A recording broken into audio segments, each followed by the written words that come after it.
Bueno, bideo honetan ikusiko dugu zelan kalkulatzen den bi funtzioen arteko eremuaren azalera.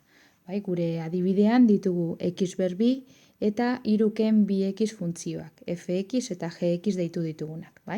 Orduan, bi funtzio hauek sortzen duten eremuaren azalera kalkulatzen hasi baino lehenago, egin behar duguna da bi funtzio honek irudikatu, grafikoki irudikatu. Orduan, fx funtzioa parabola bat denez, egin behar duguna da lehenengo eta behin erpina kalkulatu, parabolaren erpina kalkulatu, eta ondoren balio taula bat. Eta balio taula horren laguntzagaz irudikatzen dugu parabola.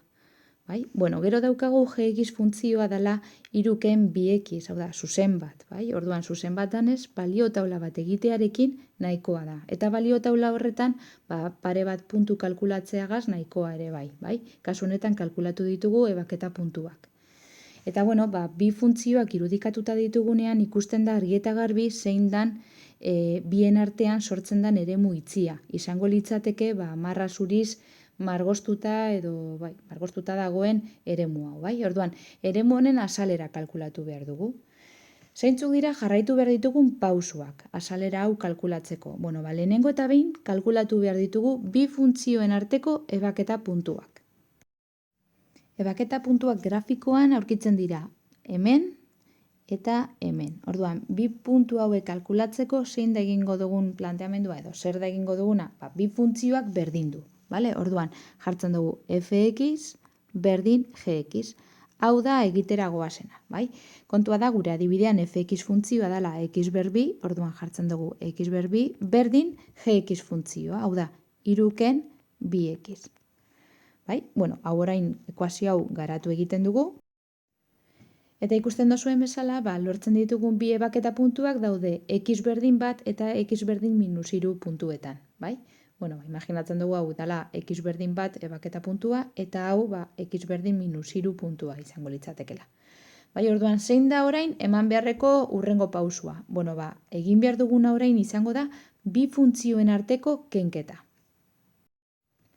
Kendurari deituko diogu hx, Orduan, hx izango da fx ken gx.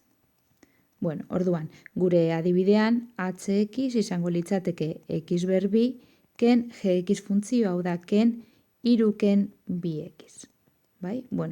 Parentesiak kenduko ditugu eta orduan geratzen zaigu x ber bi gehi 2x ken 3. Hau izango litzateke bi funtzioen arteko kenketa. Eta kenketa egin ondoren, egingo duguna izango da azaleraren kalkulua, azkenengo pausua. Orduan, azaleraren kalkulua egiteko egingo duguna izango da kenduraren integral mugatua kalkulatuko dugu. Eta integral mugatu hori egiteko erreferentzi moduan hartuko ditugun puntuak izango dira ebaketa puntuak. Hau da, azalera izango da hx funtzioaren integral mugatua minus 3 eta bat artean. Ikusten dozuen bezala, kenduraren integral mugatua kalkulatzen ari gara, eta erreferentzi moduan hartu ditugun puntuak dira ebaketa puntuak. Beti gogoratu integral mugatuan jartzen dugula hemen behan baliorik txikiena eta hemen handiena. Orduan, hau garatuko dugu. Eta, ikusten dozuen bezala, ematen du minus 20eren. Batan batek dudaren bat baldin badauka, zelan egin dugun hau, begira. Lehenengo eta behin, integral mugagabea kalkulatu dugu, hemen duzue, eta ondoren ordezkatu ditugu bat balioa eta minus 3 balioa. Lehenengo ordezkatzen da, goikoa, handiena, balio handiena, bat kasu honetan, x dagoen lekuan, bat jartzen dugu, hemen izango genduan hori. Eta gero egin behar dugu ken, minus 3 ordezkatuta. Orduan, minus 3 ordezkatzen baldin badugu x dagoen lekuan, geratzen zaigu, parentesi barruan daukagun hau. Orduan, kenketa hau egiten baldin badugu, emango digu minus 20eren. Hau izango litzateke azalera, baina badakizue azalera bat beti positiboan agertu behar dela. Orduan, zer da egingo duguna? Jartzen dugu positiboan, 20eren unitate karratu eta listo. Bukatu dugu.